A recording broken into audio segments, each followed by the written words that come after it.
Cette histoire, finalement, c'est l'histoire de nombreuses personnes qui sont dans la filière équine. Euh, j'ai voulu la partager aujourd'hui parce que c'est un appel récent que j'ai eu, mais en fait, c'est aussi l'histoire d'un condensé d'autres personnes que j'ai pu avoir. Depuis le début de DDE, j'ai dû faire plus de peut-être 500, voire 800 appels avec différentes personnes, avec différentes problématiques, toutes dans la filière équine, que ce soit des personnes qui veulent créer des entreprises dans le cheval ou qui veulent les développer. Et puis, il m'est apparu quand même quelque chose de récurrent chez les personnes, quelque chose peut-être dont on ne parle pas assez souvent, mais qui est tellement important et qui, inconsciemment, régit la vie qu'on peut avoir, mais surtout les décisions qu'on va prendre et surtout notamment les décisions qu'on va prendre quand je suis en appel avec ces personnes-là. Et je pense aussi que c'est la vraie problématique qui fait que souvent, la plupart des gens dans la filière équine n'ont pas une entreprise rentable et viable, donc reste bien accroché. J'ai envie de partager ça avec toi et te parler donc de comment est-ce que ton rapport à l'argent fait que tu ne vis pas encore ou que tu ne vivras pas encore correctement de ton activité dans la filière équine. J'espère en tout cas avec cette vidéo qu'on va lutter contre ça ensemble et que cette vidéo-là te permettra d'avoir une prise de conscience sur cette réflexion. N'hésite pas d'ailleurs à me partager tes commentaires pour que j'en sache un petit peu plus, pour justement savoir un peu ce que tu en penses, est-ce que ça te parle, est-ce que ça résonne pour toi. Donc pour la petite anecdote, il y a 2 jours, j'ai eu quelqu'un au téléphone qui, bon, pour te donner le contexte, je vais la nommer Julie. Si cette séquence te parle ou autre, c'est tout à fait normal. Donc cette personne, Julie, elle a pris un appel chez DDE, un échange ensemble, une session diagnostic pour qu'on puisse échanger sur son activité. Elle a déjà une entreprise dans le cheval, mais cette activité-là, finalement, au départ, c'était juste une activité déficitaire d'optimisation fiscale. Ok, et maintenant, elle veut que son activité soit rentable et viable. C'est exactement les mêmes sujets que les personnes qui veulent développer une entreprise rentable et viable. Enfin bref, comprendre juste le contexte général, ça suffit. Mais en tout cas, l'idée, c'est que vraiment, elle veut que son entreprise soit rentable et viable dans le cheval pour en vivre à 100%. C'est une pension qu'elle a aujourd'hui, donc elle a des pensionnaires et autres chez elle. Et elle est pleine, archi pleine. Okay, donc j'ai commencé à lui demander un petit peu son prix de pension et tout ça. Elle a commencé à m'expliquer qu'elle avait un peu des syndromes de l'imposteur, que notamment elle délivrait énormément pour ses propriétaires parce qu'elle avait l'impression de jamais en faire assez et qu'elle n'osait pas faire payer le prix de ce qu'elle proposait. Il y avait même des choses qu'elle faisait en plus et qu'elle ne faisait pas payer.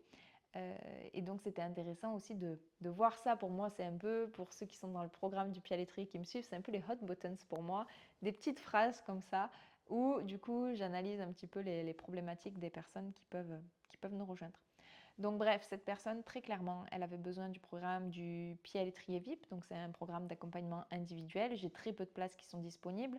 Les places, elles sont seulement ouvertes pour les personnes qui passent par nos appels et si on sent qu'elles en ont vraiment besoin. Donc du coup, je lui propose ce programme-là. Et ce programme, au jour où je tourne la vidéo, il était sur un investissement de 3 997 € TTC. Et la personne, j'ai cru qu'elle tombait de sa chaise, très réellement. Donc là, on est sur cette personne-là, sur cette Julie, mais j'ai déjà vu chez d'autres personnes, d'autres qui sont moins peut-être ont une réaction un peu moins visible, mais où en tout cas il y a ce truc-là de oh my god, c'est tellement élevé, oh mais mon dieu, mais c'est 4000 €, mais au secours. Et ce qu'il y avait d'assez paradoxal, ce qui est assez drôle, et tu vas voir, je vais t'expliquer juste après pour quelles raisons est-ce qu'on a plus de facilité à investir dans une chose plutôt qu'une autre. Mais ce qui avait de drôle, c'est que cette Julie-là, elle me disait que au final, elle avait beaucoup investi pour son entreprise, mais dans d'autres choses, que ce soit dans la structure qu'elle mettait en place dans son écurie, que ce soit dans des tracteurs, que ce soit dans des choses comme ça. Mais là, alors qu'on est d'accord que 4000 € pour un accompagnement qui va lui permettre de générer beaucoup plus d'argent, VS un tracteur. Alors je ne dis pas que le tracteur n'est pas utile, c'est pas ce que je suis en train de dire, mais on est sur des investissements de 10 000 € et où on n'a pas une retombée économique directe, ok, même si on en a besoin. Attention, c'est pas ce que je suis en train de dire. Mais ce que je veux dire par là, c'est que le delta est quand même assez marrant, mais je vais t'expliquer juste après pour quelles raisons est-ce que ça bloque. Donc pourquoi est-ce que concrètement, si on sort un peu de cette situation-là, pour quelles raisons est-ce que finalement, quand on annonce des prix tels que 4 000, 5 000, 6 000 €, notamment dans l'accompagnement et dans l'investissement pour soi, ça choque autant dans la filière équine? Eh bien, j'ai ma petite idée, tout simplement parce que peut-être que le problème ne se situe pas directement dans l'argent, dans le prix, mais plutôt dans la relation que tu as avec l'argent et plus précisément, notamment avec toi-même. Donc déjà, avant qu'on aille plus loin, j'aimerais te parler de concrètement qu'est-ce que l'argent. Parce qu'aujourd'hui, il y a un vrai sujet sur l'argent et finalement, quel est le ressentiment qu'on peut avoir suite à ça. Ce que j'aimerais d'abord te partager, c'est que l'argent, ce n'est rien d'autre qu'un moyen de faire des transactions. Ok. Au départ, si on repart à il y a très très très très très longtemps, bon, j'y étais pas, mais en tout cas, on peut se dire qu'il y avait des personnes, par exemple des maréchaux ferrants, ok, qui travaillaient le fer, etc., qui étaient là pour aider les personnes qui avaient des chevaux et qui ne savaient pas travailler le fer, mais qui eux peut-être étaient boulangers. Et donc ils échangeaient, ok, je te fais un cheval contre une miche de pain, par exemple. Ok. Et petit à petit, il y a des personnes qui ont commencé à se dire, ok, comment est-ce qu'on peut faire pour échanger d'autres choses que uniquement un savoir, etc. Et à la place de la miche de pain, il y a de l'argent qui est rentré en jeu, qui est rentré en compte. Donc la personne le maréchal Ferrand, le boulanger qui venait voir le maréchal Ferrand lui disait non mais j'ai déjà du pain, qu'est-ce que tu peux me donner d'autre? Et donc le boulanger peut-être lui a dit écoute, j'ai quelques pièces, donc si tu veux je te donne des pièces, ça te permettra d'aller acheter autre chose, blablabla. Et c'est comme ça que c'est venu, ok? Donc l'argent, ça permet juste de faire de l'échange, rien de plus. Au même titre que quand toi, en tant que professionnel, tu donnes de ton temps, ok, tant que ton client n'a pas, ou connaissance et compétences aussi, parce qu'il y a ça aussi qui se monétise, connaissance et compétences que ton client n'a pas. Le client, à l'inverse, qu'est-ce qu'il va faire pour te remercier, en fait, pour donner, pour faire cet échange-là win-win? Il va te donner de l'argent, ok? Donc toi, tu lui permets, en fait, finalement, de par tes compétences et de par le temps et ton offre en tant que professionnel que tu proposes à un client, ok, à ce client-là, tu lui permets à lui de récupérer du temps pour qu'il puisse aller générer de l'argent ou faire d'autres choses qui lui font plus plaisir, peut-être que de s'occuper de son cheval et de curer le box. Tu vois ça?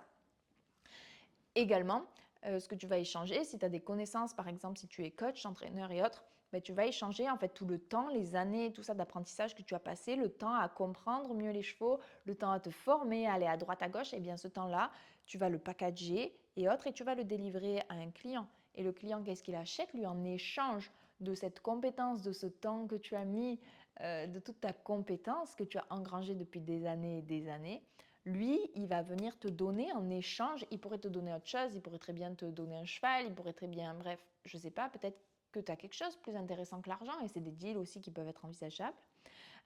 Mais du coup, il vient te donner de l'argent à la place de ça. Okay. Donc juste pour replacer dans le contexte, l'argent, ce n'est rien d'autre que quelque chose qui permet de faire de l'échange. C'est absolument neutre de l'argent. On n'a pas en fait à y mettre de l'émotionnel ou autre. Nous, on le fait en tant qu'humain. Mais si on prend stricto sensu ce qu'est l'argent, l'argent n'a aucune émotion. Okay, c'est juste pour permettre de faire de l'échange, rien de plus. Et donc, quand on voit ça, on sait que l'argent ne dit rien de toi, mais par contre, ton rapport à l'argent, lui, a beaucoup plus d'impact. Donc maintenant qu'on a vu ce qu'était vraiment l'argent, on va voir maintenant, on va rentrer un peu plus dans le détail sur comment est-ce que tu l'utilises. Dans l'utilisation de l'argent, il y a deux choses et ça va définir en fonction de comment tu l'investis ou comment tu le dépenses, de ta façon de t'enrichir. Okay. Est-ce que tu t'enrichis pour combler un vide et du coup t'entourer d'éléments extérieurs qui te font croire que tu es riche, ou est-ce que finalement tu fais des investissements qui te permettent en fait de faire grandir ta richesse, que ce soit interne mais aussi autour de toi par la suite. Okay. Et donc pour ça, on va parler d'investissement vs de dépenses et notamment j'aimerais aborder avec toi le sujet des actifs vs des passifs. Alors les actifs, qu'est-ce que c'est? Les actifs, ce sont des endroits où tu vas justement mettre ton argent et qui vont permettre de le faire croître, de le faire grandir. Donc les actifs, ça peut être tout simplement des formations, des investissements immobiliers, bref, tous les endroits où tu vas pouvoir le mettre et où tu sais que ça va le faire fructifier. Okay. À l'inverse, on a les passifs. Donc les passifs, c'est tout ce dans quoi tu vas mettre ton argent, mais qui va te coûter strictement de l'argent. C'est souvent des achats qui peuvent être émotionnels, je pense que tu as déjà entendu parler de ça.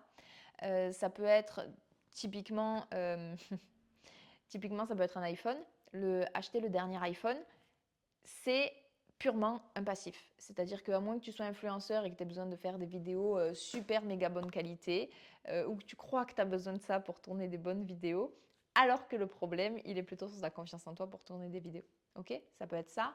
Ça peut être aussi d'acheter une selle, une CWD à 5 000 € alors que finalement une Wintech convient très bien. Ok?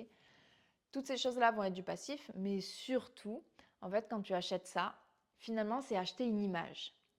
Tu n'es pas vraiment en train d'acheter quelque chose qui va te faire grandir, mais tu es plutôt en train d'acheter quelque chose qui va t'acheter une image de comme si tu valais une certaine valeur.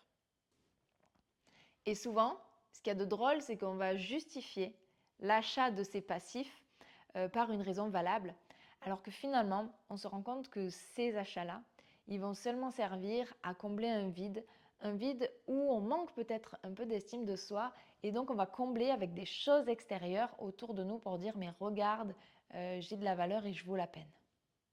Du coup, on en arrive justement à ton rapport à l'argent. Finalement, il parle directement de ton rapport à toi. Quelle valeur est-ce que tu te donnes finalement? Est-ce que tu te permets de pouvoir investir en toi? Parce que quand tu refuses d'investir pour le développement de ton activité, finalement, c'est refuser aussi d'investir en toi-même. Ok? Pour quelle raison? Parce que l'investissement dans une formation, finalement, c'est moins tangible que quand tu investis dans un passif, dans une selle ou autre que tu as. Mais c'est investir directement dans ta capacité à dire, en fait, je vais être capable de générer plus d'argent derrière. Si on reprend là, le cas de Julie, c'est j'ose investir en moi pour me permettre de faire gagner plus d'argent à l'entreprise. Mais du coup, si on a une faible estime de soi sur le fait qu'on doit toujours donner plus pour mériter de récupérer quelque chose, bah forcément 4 000 €, ça paraît énorme. Ok, comment est-ce qu'on va faire pour les générer soi-même, puisqu'on n'a pas confiance en soi, qu'on manque d'estime de soi, de confiance en soi, et qu'on pense qu'on ne les mérite pas. Donc c'est vraiment ce côté-là de ne pas investir en soi, c'est comme se dire je ne mérite pas d'évoluer, je ne pense que je ne vaux pas cette valeur-là. Le deuxième point, c'est ne pas oser justement mettre cette valeur-là, mettre cet argent-là sur la table. Quand on a compris que l'argent finalement c'est juste un flux, ok, qui part et qui revient, etc., c'est vraiment le jeu de l'argent, à partir de ce moment-là, on est beaucoup plus à l'aise pour mettre sur la table une somme qui nous paraît conséquente, mais qu'on va retrouver très rapidement. Typiquement, on faisait le point avec Margot, si tu passes par là, un petit coucou, qui a récupéré plus de 24 000 € en un an avec un investissement justement dont je te parlais tout à l'heure. Ce qui est juste énorme. Mais du coup, Margot, elle a osé se dire, ok, je mets cette valeur-là et j'investis cette valeur en moi là pour faire grandir l'entreprise derrière parce que aujourd'hui, je me fais enfin confiance. Ok? Donc, ne pas vouloir investir directement une somme sur soi pour de la formation alors qu'on sait qu'on va la retrouver derrière, c'est directement se dire je ne vaux pas cette valeur-là, je n'ai pas confiance en moi pour pouvoir récupérer cette somme. Enfin, le dernier point, c'est vraiment l'auto-sabotage, le fait de ne pas oser fixer les bons prix, le fait d'avoir fixé un prix mais de toujours vouloir délivrer toujours plus derrière. Je pense notamment pareil à une autre personne qui a un centre équestre et qui me disait cet été, alors qu'elle avait énormément de boulot, de maintenir des rendez-vous, des événements toutes les semaines avec ses clients, alors qu'en fait, même les clients eux-mêmes n'en voulaient pas vraiment. Mais elle disait, ok, au moins je l'ai fait, ils ne pourront pas me reprocher ça. Mais oh my God! Qu'est-ce que ça dit de ta valeur à ce moment-là quand tu te dis ça, quand tu fais ça, ok? Ça veut dire qu'il y a aussi une conditionnelle, c'est-à-dire que quand tu n'es pas à l'aise avec ton rapport à l'argent, quand tu n'es pas à l'aise finalement avec ton estime de toi, que tu penses que tu prends trop d'argent aux gens, euh, ça montre directement que tu mets une dette aussi à la personne en face. J'ai fait ça, ok, donc je suis safe, elle ne pourra rien venir me reprocher. Bien sûr que si, elle peut venir te reprocher d'autres choses. Et donc à l'inverse, à partir du moment où tu sais que tu vaux ce prix-là, que tu es aligné avec ça, tu ne fais plus des actions par peur que les gens te reprochent des choses, mais tu fais des actions parce que tu es aligné avec, parce que ça fait sens pour toi et donc tu verras que les gens seront beaucoup plus enjoués à venir avec toi, à devenir tes clients et autres, parce qu'ils savent et ils sentent cet alignement-là même s'il est inconscient. Ok? On en arrive justement à ton rapport à l'argent, finalement, il parle directement de ton rapport à toi. Quelle valeur est-ce que tu te donnes finalement? Est-ce que tu te permets de pouvoir investir en toi? Parce que quand tu refuses d'investir pour le développement de ton activité, finalement, c'est refuser aussi d'investir en toi-même. Ok? Pour quelle raison? Parce que l'investissement dans une formation, finalement, c'est moins tangible que quand tu investis dans un passif, dans une salle ou autre que tu as. Mais c'est investir directement dans ta capacité à dire, en fait, je vais être capable de générer plus d'argent derrière. Si on reprend là le cas de Julie, c'est j'ose investir en moi pour me permettre de faire gagner plus d'argent à l'entreprise. Mais du coup, si on a une faible estime de soi sur le fait qu'on doit toujours donner plus pour mériter de récupérer quelque chose, bah forcément 4 000 euros, ça paraît énorme. Ok, comment est-ce qu'on va faire pour les générer soi-même, puisqu'on n'a pas confiance en soi, qu'on manque d'estime de soi, de confiance en soi, et qu'on pense qu'on ne les mérite pas. Donc c'est vraiment ce côté-là de ne pas investir en soi, c'est comme se dire je ne mérite pas d'évoluer, je ne pense que je ne vaux pas cette valeur-là. Okay, ça c'est le premier point. Le deuxième point, c'est ne pas oser justement mettre cette valeur-là, mettre cet argent-là sur la table. Quand on a compris que l'argent finalement c'est juste un flux, ok, qui part et qui revient, etc., c'est vraiment le jeu de l'argent, à partir de ce moment-là, on est beaucoup plus à l'aise pour mettre sur la table une somme qui nous paraît conséquente, mais qu'on va retrouver très rapidement. Typiquement, on faisait le point avec Margot, si tu passes par là, un petit coucou, qui a récupéré plus de 24 000 euros en un an avec un investissement justement dont je te parlais tout à l'heure. Ce qui est juste énorme. Mais du coup, Margot, elle a osé se dire, ok, je mets cette valeur-là et j'investis cette valeur en moi là pour faire grandir l'entreprise derrière parce que aujourd'hui, je me fais enfin confiance. Ok. Donc ne pas vouloir investir directement une somme sur soi pour de la formation alors qu'on sait qu'on va la retrouver derrière. C'est directement se dire je ne vaux pas cette valeur-là, je n'ai pas confiance en moi pour pouvoir récupérer cette somme. Enfin, le dernier point, c'est vraiment l'auto-sabotage, le fait de ne pas oser fixer les bons prix, le fait d'avoir fixé un prix mais de toujours vouloir délivrer toujours plus derrière. Je pense notamment pareil à une autre personne qui a un centre équestre et qui me disait cet été, alors qu'elle avait énormément de boulot, de maintenir des rendez-vous, des événements toutes les semaines avec ses clients, alors qu'en fait même les clients eux-mêmes n'en voulaient pas vraiment. Mais elle disait, ok, au moins je l'ai fait, ils ne pourront pas me reprocher ça. Mais oh my god! Qu'est-ce que ça dit de ta valeur à ce moment-là quand tu te dis ça, quand tu fais ça, ok? Ça veut dire qu'il y a aussi une conditionnelle, c'est-à-dire que quand tu n'es pas à l'aise avec ton rapport à l'argent, quand tu n'es pas à l'aise finalement avec ton estime de toi, que tu penses que tu prends trop d'argent aux gens, euh, ça montre directement que tu mets une dette aussi à la personne en face. J'ai fait ça, ok, donc je suis safe, elle ne pourra rien venir me reprocher. Bien sûr que si, elle peut venir te reprocher d'autres choses. Et donc à l'inverse, à partir du moment où tu sais que tu vaux ce prix-là, que tu es aligné avec ça, tu ne fais plus des actions par peur que les gens te reprochent des choses, mais tu fais des actions parce que tu es aligné avec, parce que ça fait sens pour toi et donc tu verras que les gens seront beaucoup plus enjoués à venir avec toi, à devenir tes clients et autres, parce qu'ils savent et ils sentent cet alignement-là, même s'il est inconscient. Okay?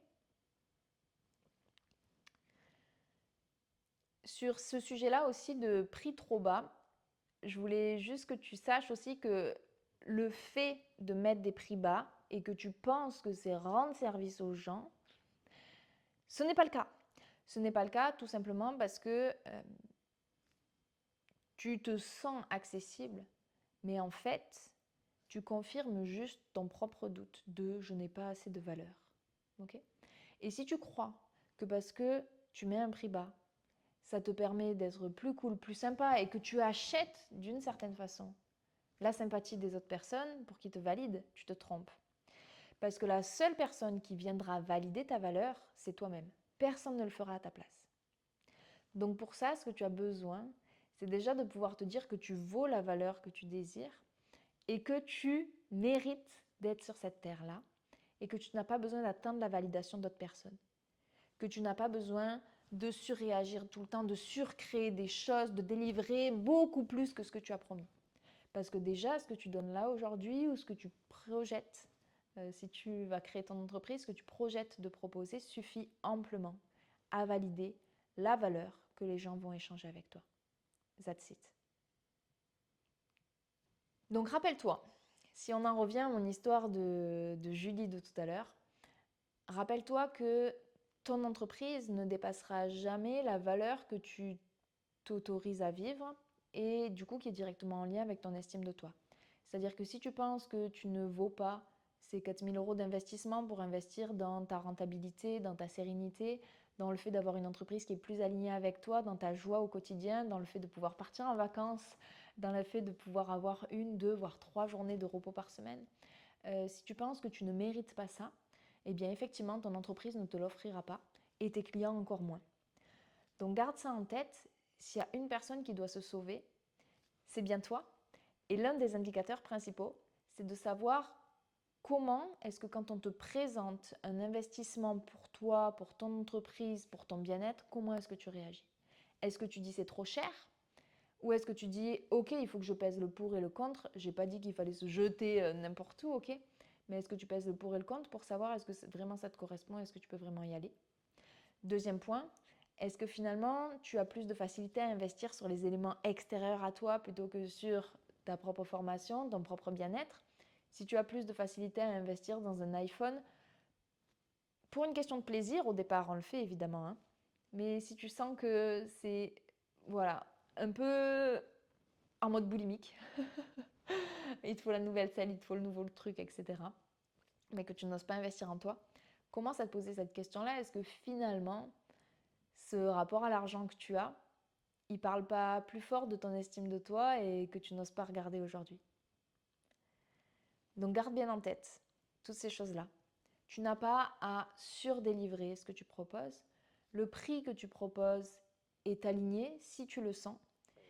Et la seule personne qui est capable de définir la valeur qu'elle vaut, c'est toi-même. Personne ne le fera à ta place. Donc si tu as ça de tes clients, tu vas être éternellement insatisfaite. Donc ce que je t'invite à faire, je vais te donner quelques petits exercices déjà pour pouvoir travailler ça. La première chose, c'est déjà juste d'observer ce qu'on vient de se dire là. Donc observer, est-ce que tu as plus de facilité à mettre de l'argent dans des choses extérieures à toi et qui vont te permettre de paraître une valeur, ok, plutôt que d'investir en toi-même sur des formations. Ça, c'est le premier point, observer un peu tout ça. Deuxièmement, observer ton rapport aux achats externes. Est-ce que dès que tu vois quelque chose de nouveau, tu te dis « ah, il faut que je l'achète ». Troisièmement, tu peux commencer à travailler directement ton rapport à l'argent et ton estime à toi en te baladant avec des billets, donc une somme assez importante avec laquelle tu pourrais être un peu inconfortable. J'ai fait ça beaucoup au début avant de lancer des DE. Tu pourrais prendre une somme d'argent que tu vas retirer au guichet et que tu mets dans tes poches avec toi dès que tu pars. Donc dès que tu te promènes ou autre, dès que tu arrives à la maison, tu le mets bien en vue et autres. Ça va t'aider à travailler ce rapport-là et cette estime à l'argent. Enfin, pour travailler toute l'estime de toi, ce que je t'invite à faire, c'est à te parler comme si tu étais ta meilleure amie. Est-ce que tu parlerais à ta meilleure amie comme tu te parles à toi? Est-ce que tu continuerais à dire je suis qu'une conne, ou je suis nulle, ou punaise, j'ai encore fait de la merde? Est-ce que tu dirais ça à ton ami? Et encore mieux, est-ce que tu dirais ça à ton cheval? Est-ce que tu lui dirais mais t'es qu'un putain d'incapable, tu réussiras jamais ta vie? Est-ce que tu lui dirais non, non, mange pas, mange pas ce grain-là supplémentaire parce que tu vas encore le gaspiller? Tu comprends ce que je veux te dire? Donc dès maintenant, commence à te parler comme si tu étais ton cheval, commence à le rassurer, commence à te parler vraiment comme si tu étais ta meilleure amie. Et tu verras, rien que ça déjà, de changer ce discours interne, va changer l'estime que tu pourras avoir de toi. Enfin, peut-être, allez, dernier exercice bonus, j'en ai plein, mais je vais m'arrêter là, parce que sinon, ce que je te transmets va être interminable. N'hésite pas chaque soir à aller noter sur un petit carnet les 3 choses dont tu es fière. Qu'est-ce que tu as fait aujourd'hui dont tu es fière?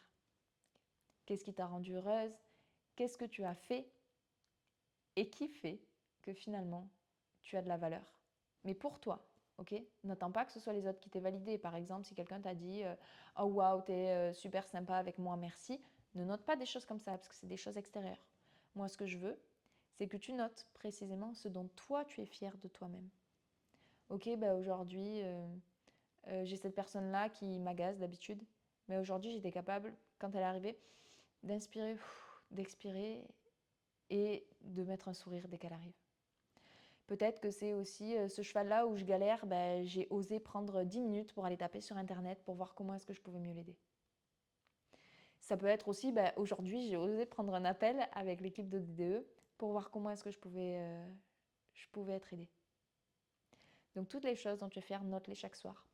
Parle-toi comme si tu parlais à ton cheval ou à ta meilleure amie. Commence à travailler un peu ton rapport à l'argent, déplace-toi avec quelques billets et observe surtout où est-ce que tu places ton argent. Est-ce que tu le places justement pour te faire grandir et pour te sentir mieux? Ou est-ce que tu le places justement pour avoir une illusion de combler un vide qui est autour de toi? J'espère en tout cas que cet échange-là, ce partage t'a plu. Si c'est le cas, n'hésite pas à me mettre un commentaire pour me dire tout ça et pour que je puisse produire d'autres contenus comme celui-ci. À bientôt!